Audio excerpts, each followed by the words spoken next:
The groom hit the floor before anyone realized something was wrong. One moment he was laughing, a glass of champagne lifted halfway to his lips, the string quartet drifting softly through the hall, and the next his body folded in on itself like a man whose strings had been cut. The glass shattered against the polished marble. A woman screamed. Chairs scraped back. Someone shouted his name again and again, as if repetition alone could pull him back from wherever he had just gone. I was standing 10 feet away holding a tray I didn't remember picking up. For a second no one moved. Then everyone did.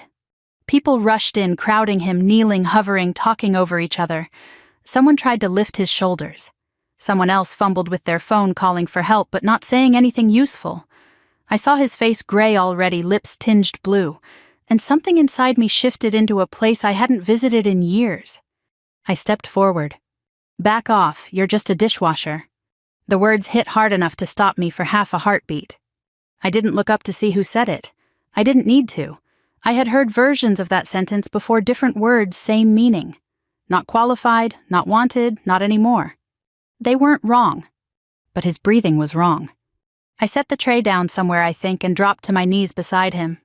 "Move," I said quietly. Not loud, not commanding, just certain. No one listened at first.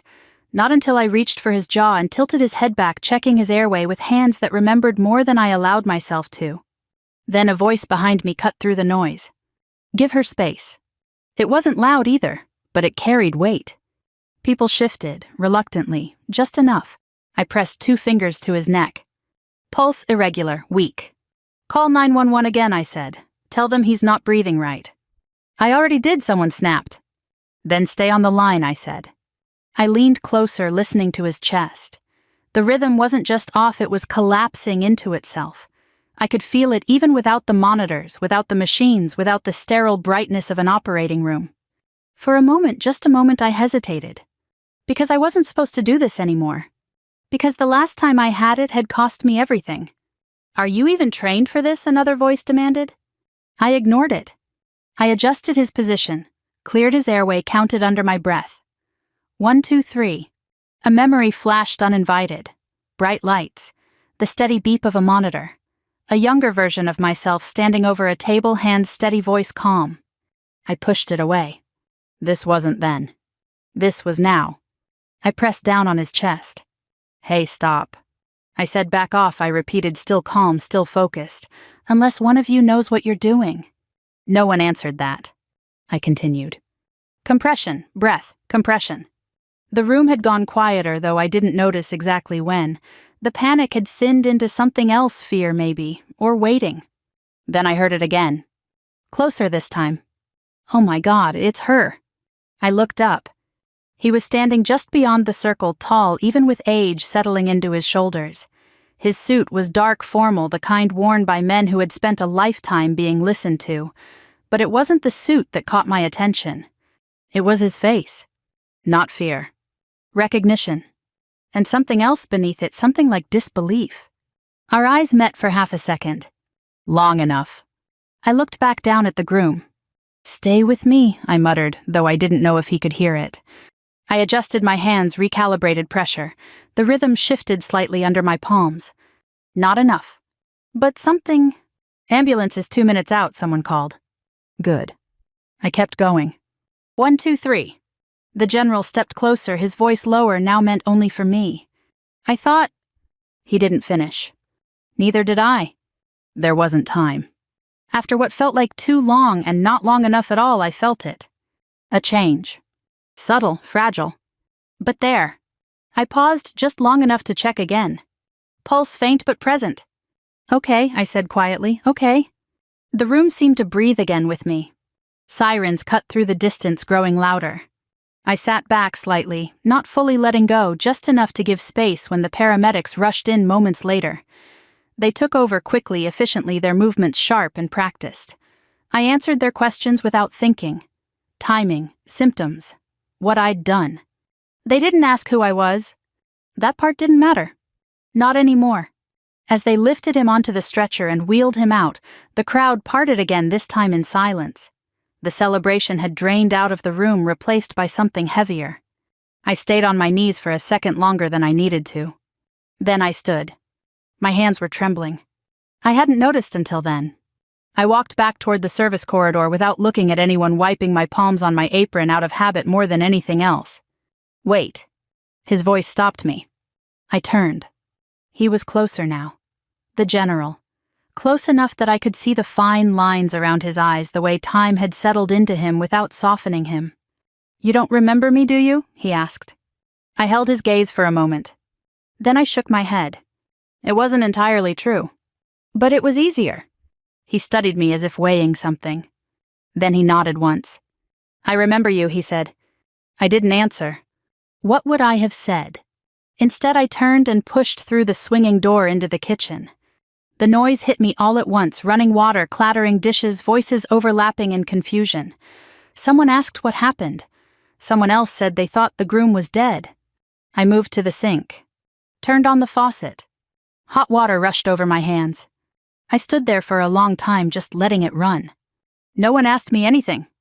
Martha glanced at me once from across the room, her expression unreadable, then went back to directing the staff. That was one thing I'd always appreciated about her. She didn't ask questions people weren't ready to answer. I picked up a plate, started scrubbing. Same as before. Same as always. But my hands didn't quite feel the same. And somewhere in the back of my mind, a door I had kept shut for years had opened just a crack. I didn't know if I was ready for what might come through it. I just knew I couldn't close it again. I stayed at the sink long after the last of the guests had drifted out, and the kitchen settled into its usual end-of-night rhythm. Plates came in slower now. Voices dropped. The adrenaline that had filled the air earlier had thinned into something quieter, uneasy, unfinished. No one mentioned what had happened in the ballroom. Not directly. But I could feel it in the way people moved around me. A glance held half a second too long. A question that almost formed, then didn't. Even Martha, who rarely let anything go unaddressed, kept her distance. I was grateful for that. I didn't trust my voice yet. The hot water kept running, steam rising in soft curls that blurred the edges of everything. I scrubbed each plate with more care than necessary, focusing on the small familiar motions. It was easier that way. Easier than thinking about the man on the floor. Easier than thinking about the man who had recognized me. Oh my God, it's her. I dried my hands slowly and turned off the faucet. For a long moment I just stood there listening to the quiet hum of the refrigerators and the faint clatter of someone stacking chairs out front. Then I went back to work. I used to be a trauma surgeon at a VA hospital outside Dayton. That's the kind of sentence people expect to come with pride, or at least a sense of accomplishment. But when I say it now, it feels more like something I'm reading off a file that no longer belongs to me. Back then, my days started before sunrise and ended long after the sky had gone dark again. I lived on bad coffee and routines that didn't leave much room for anything else. It wasn't glamorous, it wasn't meant to be. It was work that mattered. The kind where your decisions didn't just shape outcomes, they defined them. Most of my patients were veterans, men and women who carried things no chart could fully capture, injuries that were visible, others that weren't. I learned quickly that medicine at that level wasn't just about skill. It was about judgment, timing, and sometimes choices you couldn't explain to anyone who hadn't been there. That's where I met Daniel Mercer. He came in late one night, airlifted from a highway accident outside the city. The report said he'd been hit broadside by a truck that ran a red light. By the time he reached us, his condition had already started to spiral. Internal bleeding, head trauma, compromised airway. Everything at once. I remember the moment they wheeled him in, the way the room shifted, not chaotic focused. Everyone knew their role. Everyone moved with purpose. I took one look at him and knew we didn't have time for hesitation. "Prepper 2, I said. "We're going in now." There's a kind of silence that settles over a surgical team right before things begin. Not the absence of sound, but the absence of doubt. You trust the people around you. You trust your hands. And you push everything else aside. That night, everything worked the way it was supposed to. We stabilized him, controlled the bleeding, repaired what we could, managed what we couldn't. When it was over, he was still alive. Barely, but alive. I remember stepping out of the operating room and seeing a man standing in the hallway, tall, straight-backed, not pacing, not fidgeting, just waiting. He looked at me like I had something he needed. He He made it through surgery, I told him. The next 24 hours will be critical. He nodded once. No visible relief, just a slight shift in his shoulders. Thank you, he said. I didn't think much of it at the time. We saw families like that every day. What mattered was the patient. Daniel stayed in the ICU for weeks. Complications came and went. Infections, setbacks, small victories that didn't always hold. But he fought. You could see it even when he was unconscious, the way his body resisted giving up. I checked on him whenever I could. Not because he was different, because he wasn't. He was exactly the kind of patient I had chosen this job for. When he finally regained consciousness, it was quiet. No dramatic moment, no sudden clarity, just a slow return to awareness piece by piece. He didn't remember the accident. That wasn't unusual. What mattered was that he was there. Alive. The day everything changed didn't feel different when it started. It was a Tuesday. I remember that because I had planned to leave early for once. I had even told myself I would go home before midnight. That didn't happen. It never did. Around 8:30 p.m., 2 patients were brought in within minutes of each other. One was Daniel. The other was not.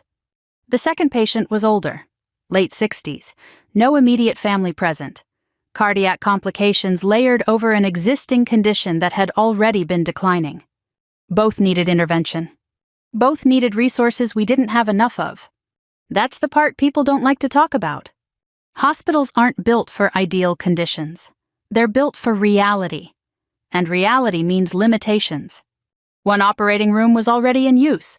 Another was being prepped. We had 1 ventilator available in the unit. Just one. I stood there looking at 2 charts that both demanded everything, and knowing I couldn't give it to both. Which one, a resident asked. There are moments in this job when the world narrows down to a single point. This was one of them. Daniel was younger, stronger, more likely to survive aggressive intervention. The other man wasn't. On paper, the decision should have been clear. But paper doesn't always tell the whole story. I made the call. By the time the night ended, 1 patient was stable. The other was gone. I signed the report just before dawn. No hesitation. No explanation beyond what was required. That's what you do. You document, you move on. Or at least that's what I thought. The investigation started 2 weeks later. It moved fast. Faster than anything I had seen before. Questions I wasn't expecting.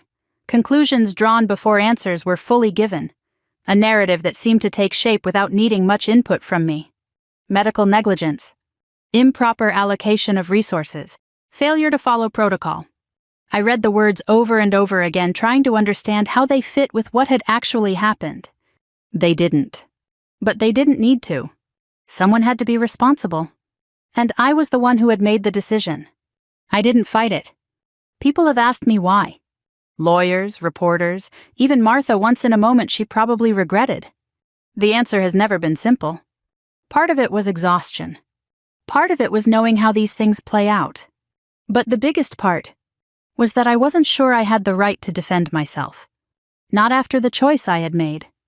I finished the last of the dishes and turned off the lights in the kitchen. The hallway was empty when I stepped out.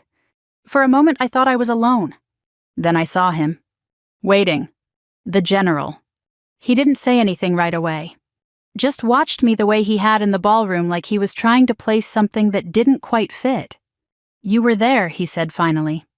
It wasn't a question. No, I replied. It came out before I could stop it. A reflex. He held my gaze. You were, he repeated softer now. I shook my head again. And this time I turned and walked past him before he could say anything else. I didn't stop until I reached the parking lot. The air was cool, quiet. I stood there for a long time, keys in my hand, staring at nothing in particular. Behind me, the building settled into silence. In front of me, the night stretched out the way it always did. Unchanged. But something had shifted. Not outside. Inside. And I knew, whether I wanted to admit it or not, that whatever I had left behind all those years ago wasn't finished with me yet. I didn't go home right away. The engine was running headlights, cutting a narrow path across the empty lot, but I stayed parked, hands resting on the wheel, like I had forgotten what came next. It had been years since anything had followed me out of that hospital, years since anyone had looked at me like they knew who I was before I became someone easier to overlook. "You were there." His voice stayed with me longer than I expected. I turned the key, backed out slowly, and drove the long way home. No radio, just the steady hum of the road and the kind of quiet that lets old thoughts rise whether you invite them or not. The next morning started the same as every other. Coffee too weak. Toast I didn't finish. The same worn jacket by the door. I left at the same time, took the same route, and parked in the same spot behind the catering hall. Routine has a way of protecting you. It keeps the past from getting too close. Inside the kitchen was already alive. Pots clanged. Orders were being called out for a luncheon event. Someone laughed too loudly at something that wasn't that funny. Normal. I tied on my apron and went straight to the sink. Martha was at the prep table, sleeves rolled up, reading glasses perched low on her nose as she checked invoices. She looked up once when I walked in. "You all right?" she asked. It wasn't prying, just a simple question. "I'm fine," I said. She held my gaze for a moment longer than usual, then nodded and went back to her paperwork. That was the end of it. Or it should have been. By mid-morning, the deliveries started arriving. Produce crates, boxes of glassware, linens for a church reception scheduled later that afternoon. I moved through it all without thinking, stacking, rinsing, organizing, letting the rhythm of the work settle me. That's when I saw him. Not the general. Someone else. He was standing near the service entrance, just inside the doorway, looking like he wasn't sure if he belonged there. Early 30s, maybe. Clean cut. Still dressed in yesterday's suit, though the tie was gone and the collar had loosened. He looked tired. More than tired. "Can I help you?" one of the servers asked him. He didn't answer right away. His eyes moved across the room, searching for something. Or someone. Then they landed on me. For a second, I considered turning away, pretending I hadn't noticed. But it was too late. He started walking over. "Excuse me," he said, stopping a few feet from the sink. "Were you working the Mercer wedding last night?" The name hit harder than I expected. Mercer. I kept my hands in the water. "Yes," I said. "I was told..." He hesitated, like he wasn't sure how to phrase it. "I was told you were the one who helped my brother." Brother. Not groom. Not Daniel. Brother? I dried my hands slowly and turned to face him. "He's alive?" I asked. The question came out quieter than I intended. He nodded. "I see you," he said. "They said if you hadn't stepped in when you did..." He trailed off, swallowing whatever came next. He wouldn't have made it to the ambulance. I let that settle. Not relief. Not exactly. Something more complicated. "I'm glad," I said. He studied me for a moment. "You knew what you were doing," he said. "Not a question this time." I didn't answer. "I mean, that wasn't basic first aid," he went on. "The paramedics said..." "You should talk to them," I interrupted gently. "They weren't there yet," he said. I held his gaze. There was something in it I recognized. Not suspicion, not accusation. Gratitude. The kind that doesn't know where to land. "My father wants to speak with you," he added. There it was. I felt my shoulders tighten before I could stop it. "I'm working," I said. "It won't take long." "It usually does," I replied. He frowned, slightly confused. "You don't understand," he said. "He's been asking about you since last night. He thinks he knows you from somewhere." I turned back to the sink. "People think that sometimes," I said. "It's not like that," he insisted. "I can't help him," I said, cutting him off more firmly this time. The words hung between us. He didn't move. "Look," he said after a moment, softer now. "I don't know what happened last night. Not really. But I know what I saw. You saved my brother's life. That matters." I closed my eyes briefly, then opened them. "It doesn't change anything," I said. "Maybe it should," he replied. I shook my head. "No," I said, "it shouldn't." He left a few minutes later. Not angry, not satisfied either. Just uncertain. I watched him go through the reflection in the stainless steel sink, his figure growing smaller as he stepped out into the daylight. For a long time after that, I didn't move. By the time my shift ended, the kitchen had emptied out again. Martha was the last one still there, wiping down the counters with slow, methodical strokes. "You've got company," she said without looking up. I didn't need to ask who. "I'm heading out," she added. "Lock up when you're done." "Okay," I said. She paused, then glanced at me. "You don't have to talk to him," she said. I nodded. "I know. But I also knew something else. Avoiding things doesn't make them disappear. It just delays the moment they catch up." He was waiting outside this time. Leaning against a dark sedan, hands in his coat pockets, posture relaxed but watchful. The general. He straightened when I stepped out. For a moment, neither of us spoke. The parking lot was quiet again, just like the night before. "You're hard to find," he said finally.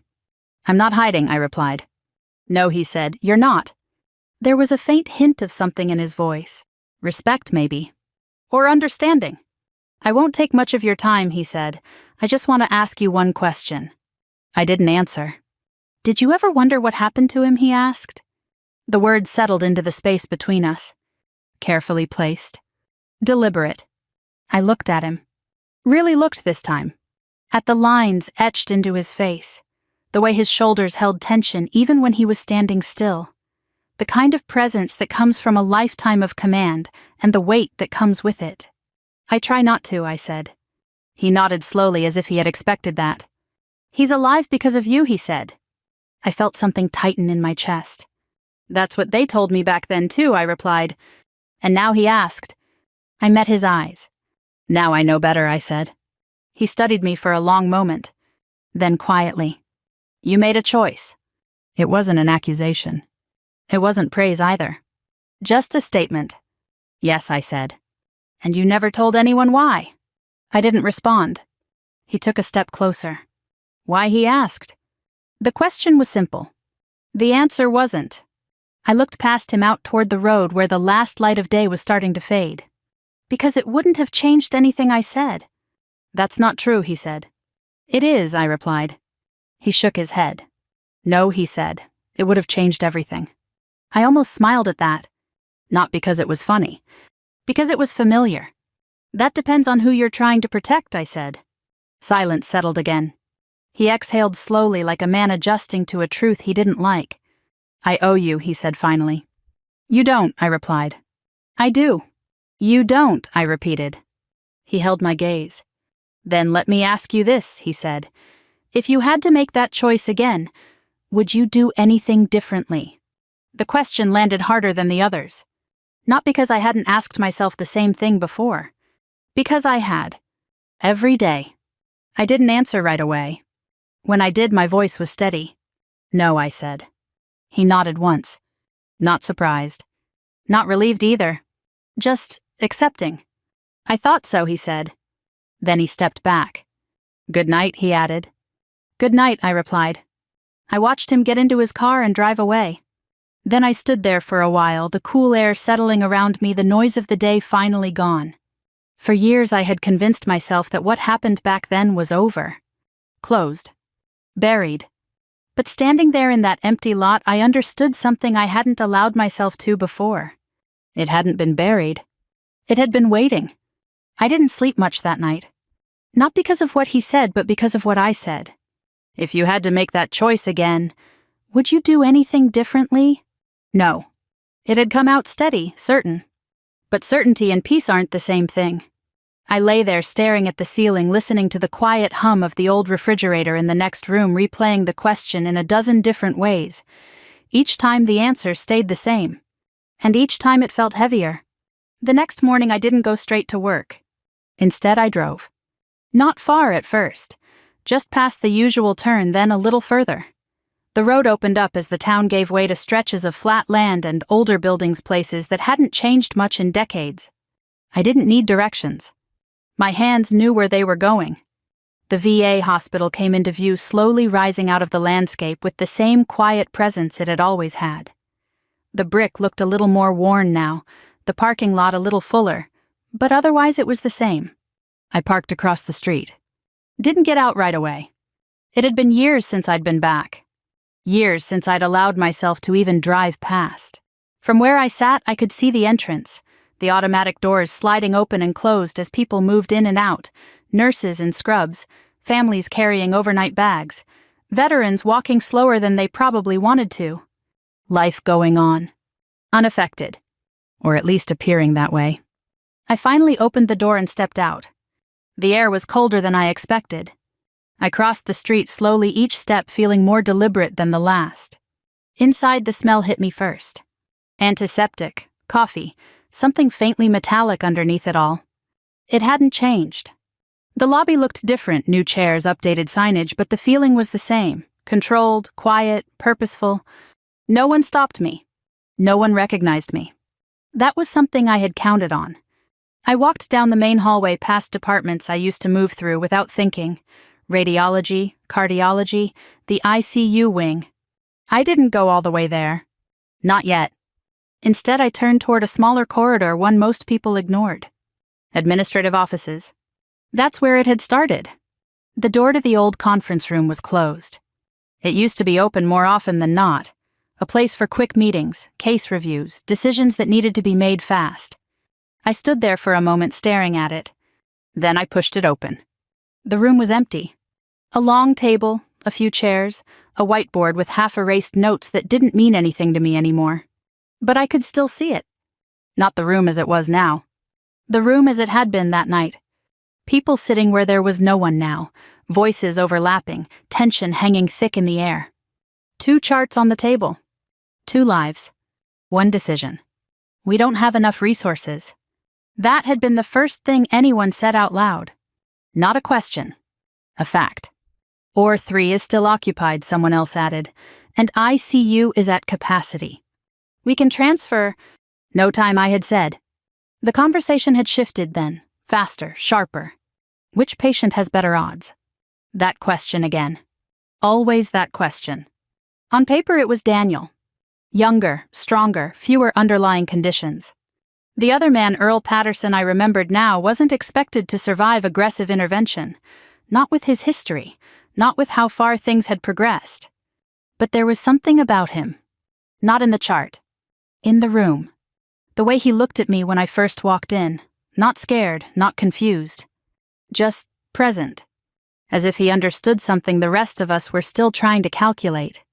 Make the call. I turned. He was standing in the doorway. Not in uniform that night, just a suit, but the posture gave him away. The same man who had stood outside the OR later. The general. At the time, I didn't know who he was. Only that he wasn't just family. He stepped into the room, his presence shifting the balance without saying much. My son, he said. He's in the other room. Daniel. That was the first time I heard his name. He's stable for now, I replied, but he won't be if we delay. And the other patient, he asked. I hesitated. Not because I didn't know. Because I did. He's critical, I said. Multiple complications. Which one has a chance, he pressed. There it was again. Not which one deserves it. Not which one needs it more. Which one has a chance? I looked at the 2 charts again. Then back at him. If it were your son, he said quietly, what would you do? The question had followed me longer than any of the others. Not because it was unfair. Because it wasn't. It was human. And that made it harder. Back in the present, I sat down in one of the chairs, the memory settling over me like a weight I had never fully put down. I hadn't answered him that night. Not out loud. But I had answered. With my hands. With the decision I made next. A soft knock pulled me back. I looked up. A woman stood in the doorway, mid-40s, nurse by the look of her uniform. Can I help you, she asked. I stood. No, I said. I was just passing through. She gave me a polite smile, the kind reserved for strangers who didn't quite belong but weren't causing trouble either. All right, she said. Just let me know if you need anything. I nodded. Thank you. I left the room without looking back. But the past didn't stay behind. It followed me down the hallway, through the lobby, out into the cold air. I didn't go to work that day. Instead, I drove to a place I hadn't visited in even longer. A small cemetery on the edge of town. No gates, no guards, just rows of stones and a gravel path that curved through them. I parked and walked in. I didn't need help finding it. I had been there once before. Years ago. Quiet, early, before anyone else arrived. I had stood there then just like I did now, looking at a name carved into stone. Earl Patterson. Dates beneath it. A life reduced to numbers. I'm sorry, I had said back then. The words hadn't felt like enough. They didn't now either. I wondered if you'd come back. I turned. He was standing a few yards away. The general. Hands clasped behind his back posture, the same as always. "You followed me?" I asked. "No," he said. "I just know where this road leads." I looked back at the stone. "You knew him," I said. "Yes." "Family." He shook his head. "Number?" I waited. He didn't elaborate right away. Instead, he stepped closer, stopping beside me. "He saved my life once," he said finally. The words settled in slowly. Not what I expected. I glanced at him. "He was a mechanic," I said. "Yes." "And he saved your life?" The corner of his mouth lifted slightly. "In ways that don't show up in reports," he said. I looked back at the stone. Something shifted. Not in the facts. In how they connected. "He didn't have a chance," I said quietly. The general was silent for a moment. Then, "He had you," he said. I let out a slow breath. "That wasn't enough," I replied. "No," he agreed. We stood there in silence. Two people tied to the same moment for very different reasons. I told them it was my decision, I said after a while. His head turned slightly. "What?" "The hospital," I clarified. "The report. I said I made the call alone." "You didn't," he said. "I did," I replied. "That's not what I meant." I looked at him. Then back at the stone. "I know," I said. Another pause. Longer this time. "They needed someone to blame," I continued, "and I was already there." "You didn't have to accept it," he said. I shook my head. "Yes," I said, "I did." He didn't argue. Not this time. "What are you going to do now?" he asked. The question felt different from the others. Less about the past. More about what came next. I thought about it. About the kitchen. The sink. The life I had built out of smaller, quieter pieces. "I don't know," I said honestly. He nodded. As if that answer made sense. As I turned to leave, he spoke again. "There's something you should know." I paused. Looked back. "The man who died," he said. "Earl, he made a request before he lost consciousness." I felt my chest tighten. "What kind of request?" I asked. The general held my gaze. "He asked us not to let anyone else pay for it." The words landed softly. But they didn't feel soft. I didn't respond. Didn't trust myself to. Instead, I nodded once and walked away. That night, for the first time in years, I opened the drawer I had kept closed. Inside was the letter. The one I had never answered.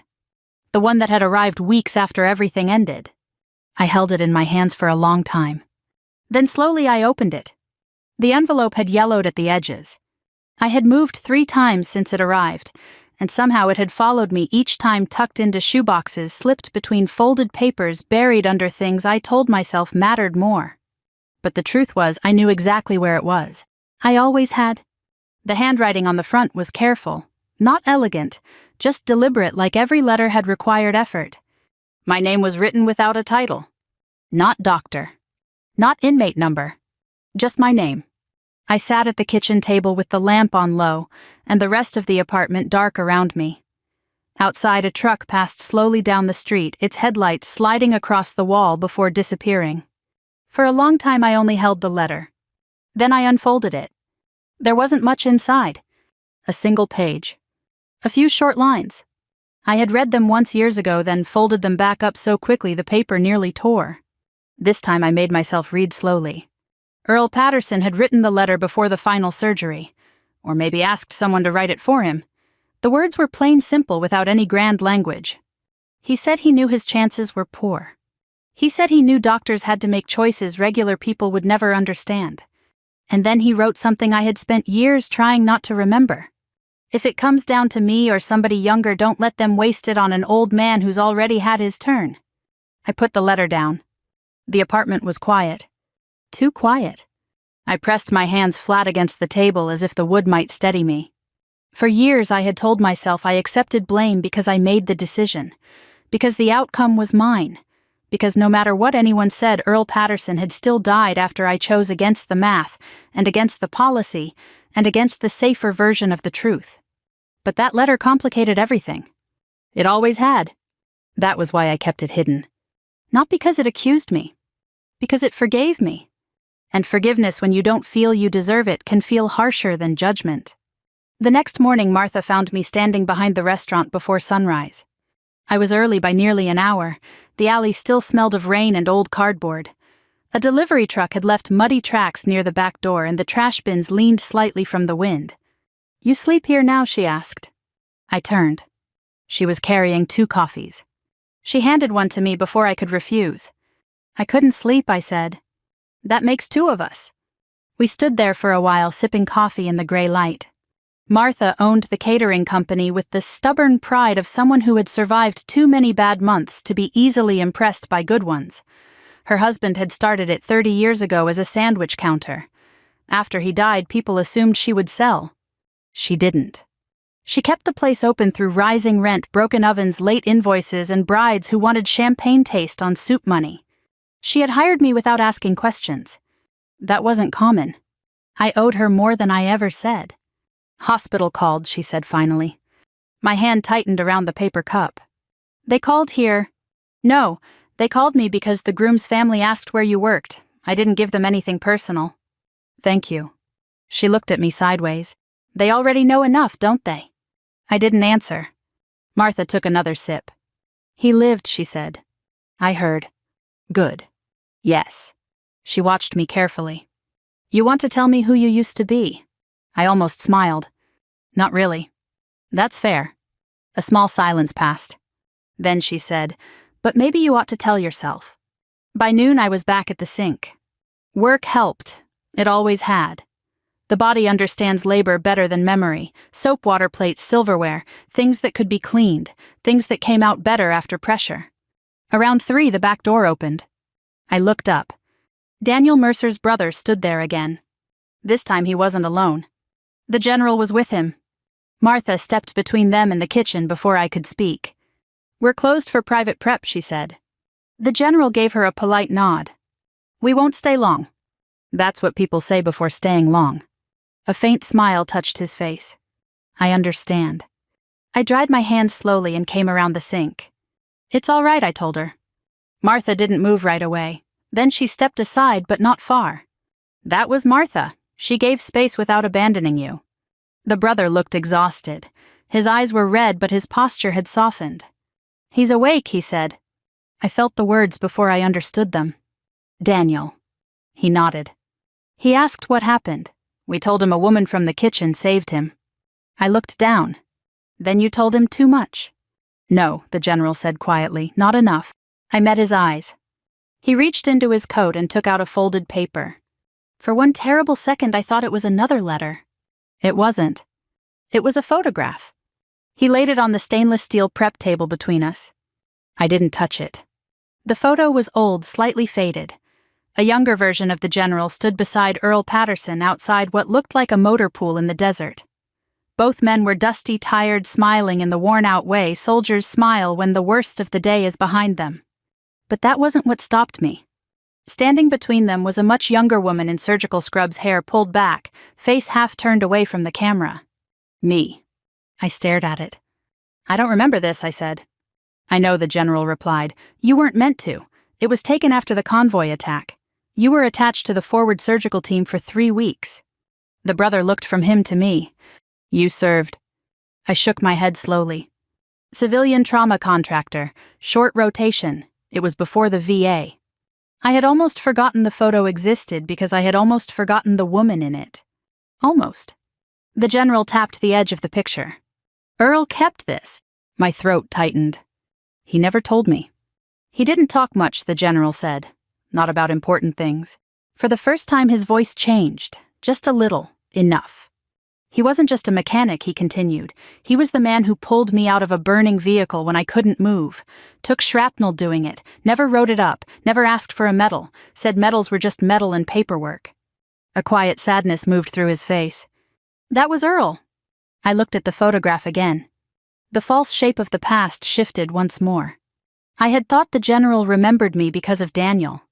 But he remembered me because of Earl, too. Because long before that hospital night, all 3 of us had stood in the same dust under the same hard sun, doing what needed doing and pretending it hadn't marked us. The general looked at me, and when he spoke again his voice was lower. "You saved my life in that field hospital," he said. "Then years later you tried to save the man who saved mine." No one in the kitchen moved. Even Martha had gone still. I swallowed. That doesn't make me innocent. No, he said gently, it makes you human. That nearly broke me. Not the praise. The mercy in it. I turned away and put both hands on the edge of the sink. For years I had worn guilt like punishment because punishment at least gave shape to the loss. But standing there with that photograph on the table, I felt something more frightening than guilt. I felt the possibility that my story was not as simple as I had made it. And I didn't know what to do with that. I asked them to leave the photograph on the table. Not because I wanted to look at it, because I wasn't ready to touch it. The general nodded as if he understood, though I wasn't sure anyone could.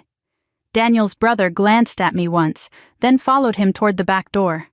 Martha watched them go with her arms crossed, her face unreadable in that way of hers.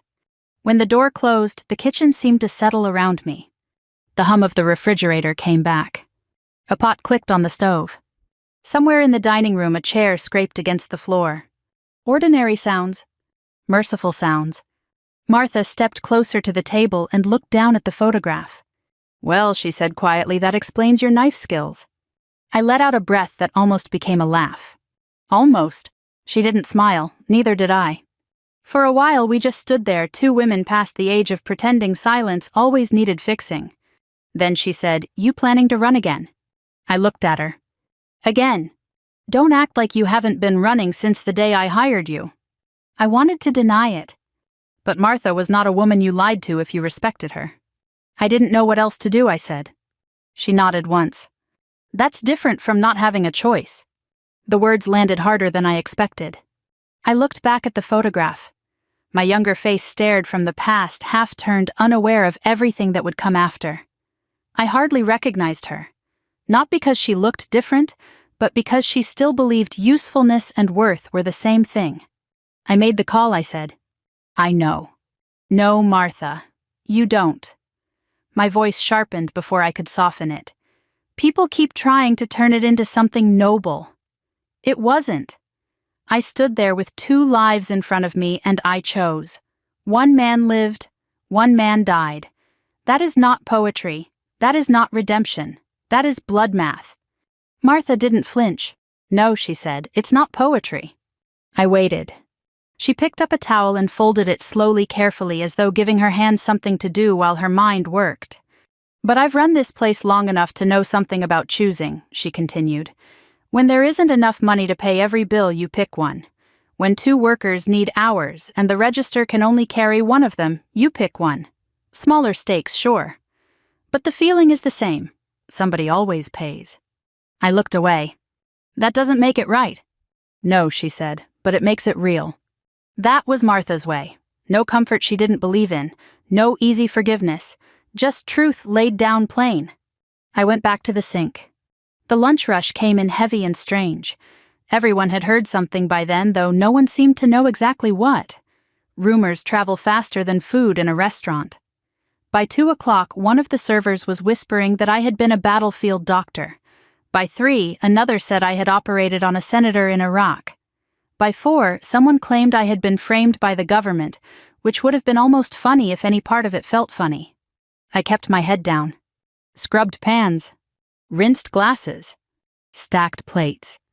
Around 5, Martha came back holding the office phone. For you. I dried my hands. Who is it? Hospital.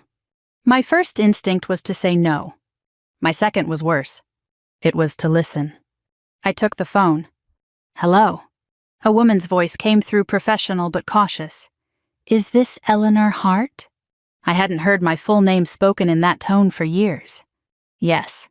This is Claire Benton, patient advocate at St. Anselm Medical Center. Mr. Daniel Mercer has asked to speak with you. I closed my eyes. I'm not family. He knows. I'm not his doctor. He knows that too. The line went quiet. Then the woman added softer, he said he won't ask again. That was unfair. Or maybe it wasn't. I opened my eyes. When? Tonight, if possible. I looked across the kitchen.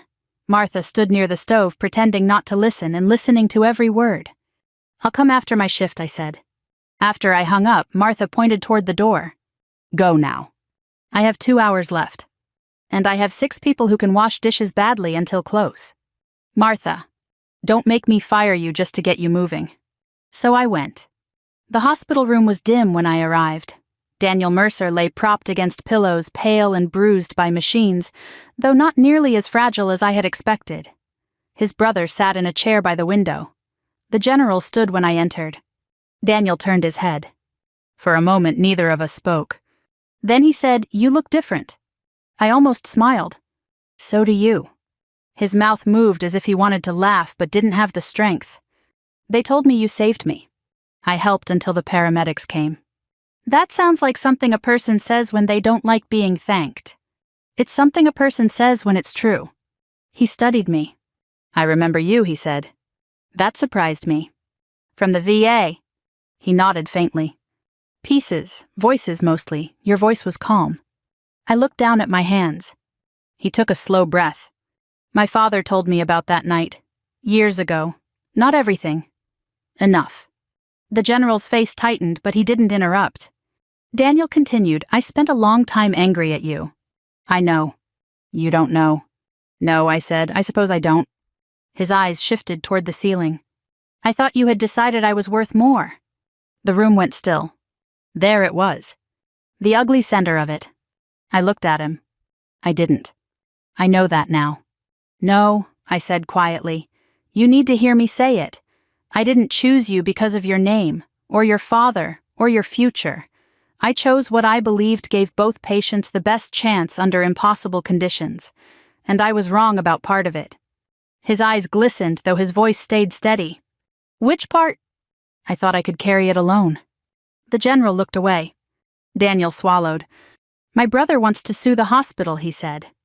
I glanced toward the window. His brother didn't deny it. "That's your choice. We need your testimony." There it was. The real reason. Or one of them. I felt the old fear rise, not fear of prison, not even shame. Fear of being dragged back into rooms where words became weapons, and truth became whatever powerful people could afford to shape. Daniel watched me carefully. "I won't ask you to ruin your life again," he said. "You might not have to ask." The general stepped forward. "Eleanor," I turned to him. "You've already paid more than your share," he said. That should have comforted me. Instead, it angered me. "My share," I said. "Earl died. Daniel lived with guilt he didn't earn. Your family carried a lie. The hospital kept its reputation, and I hid in a kitchen because hiding was easier than standing in public and saying I did the best I could, but the best I could was not enough." No one spoke. I looked at Daniel. "I'll testify," I said. His brother stood straighter. "But not for revenge," I added. The room held its breath. "I won't help you turn Earl into a weapon. I won't help you turn me into a saint. And I won't pretend the past becomes clean because a courtroom finally hears it." Daniel nodded slowly. "What do you want then?" I looked at the machines beside his bed. The steady lines, the fragile proof that life was still happening. I want the truth recorded somewhere it can't be buried again. For the first time, the general's face changed. Not shock. Not pride. Something quieter. Relief, maybe. Or grief, finally finding a place to sit down. That night when I left the hospital, the air felt colder than before. I walked to my car, slowly aware of every step. I had spent years believing silence was my punishment. Now I was beginning to understand it had also been my refuge. And stepping out of it would cost me. Maybe more than I wanted to pay. But some debts don't ask whether you are ready. They simply come due. The hearing wasn't held in a courtroom. That surprised people. Daniel's brother had expected something louder. Lawyers, reporters, a room full of strangers waiting to see who would break first. Instead, the hospital's legal team pushed for an internal review panel, 3 physicians, 1 administrator, 1 outside observer, quiet, controlled, recorded but not public. But part of me was relieved. Part of me knew exactly why they wanted it that way. Truth is easier to manage when fewer people are listening. I wore the same jacket I had worn to work for the past 2 years. Nothing special, no statement. Just something that felt like mine. The room itself was smaller than I remembered, or maybe I was remembering a different room. There were so many of them back then: conference tables, fluorescent lights, chairs arranged for decisions no one wanted to own. Daniel sat at the far end, still pale but upright, his brother beside him. The general stood near the wall, hands clasped behind his back, saying nothing. When I walked in, no one announced me. No one needed to. I took the empty seat across from the panel. Ms. Hart, the administrator, began polite but distant thank you for coming. I nodded. We'd like to review the events of... I know what you'd like, I said gently. Let's not waste time pretending this is about clarification. A flicker passed across his face. One of the physicians, older gray-haired, leaned forward. Then tell us what you believe it is about. I held his gaze.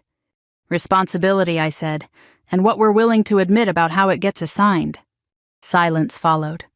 Not uncomfortable. Just honest. They asked their questions. I answered them. Not defensively, not emotionally, just plainly. 2 patients, limited resources, 1 decision. They tried to circle back to protocol, to guidelines, to the framework that makes difficult choices look structured on paper. I didn't argue the framework. I told them where it broke. You had a triage system, I said. It favored projected survival rates. It favored patients with fewer complications. It also unofficially favored patients whose outcomes mattered more to the hospital. The administrator shifted in his chair. That's an unfair characterization. No, I replied. It's an incomplete one, but not unfair. I glanced at Daniel. At the time, I believed following the system would lead to 1 death. Breaking from it might save both. I was wrong. The gray-haired physician spoke again. And knowing what you know now. The same question. A different room. I didn't hesitate. I would make the same call, I said. Daniel's brother inhaled sharply. The administrator looked almost satisfied, as if that answer confirmed something he wanted on record. But the physician didn't move on. Explain, he said. I nodded. Because the decision wasn't about choosing one life over another, I said. It was about refusing to let the system decide without challenge. I believed there was a path that gave both men a chance. I took it. I failed one of them. That failure belongs to me. But so does the refusal to accept that the outcome was predetermined by policy. The outside observer, a woman I hadn't noticed speaking yet, leaned forward. Why didn't you say this before? That question mattered more than the others. I thought about it. Because it wouldn't have changed anything I said at first? Then I shook my head slightly. That's not entirely true, I corrected myself. It would have changed how the hospital defended itself. It would have exposed decisions made above my level. It would have made a larger problem visible. And I chose not to do that. Why, she asked. I looked down at my hands. Then back up. Because I was tired, I said. And because I believed protecting the system might protect future patients more than dismantling it would. The room absorbed that. Not agreement. Not condemnation. Just recognition. They brought up Earl Patterson's letter. I hadn't expected that. The administrator slid a copy across the table. We obtained this from Mr. Patterson's records, he said. It appears he expressed a preference regarding treatment prioritization. I didn't reach for it. I've read it, I said. And yet you did not include it in your original report. Number. Why? Because a patient's willingness to sacrifice himself doesn't remove the physician's responsibility to try. The gray-haired doctor nodded slowly. That's consistent with medical ethics. It's also consistent with human guilt, I said. That earned a few faint reactions.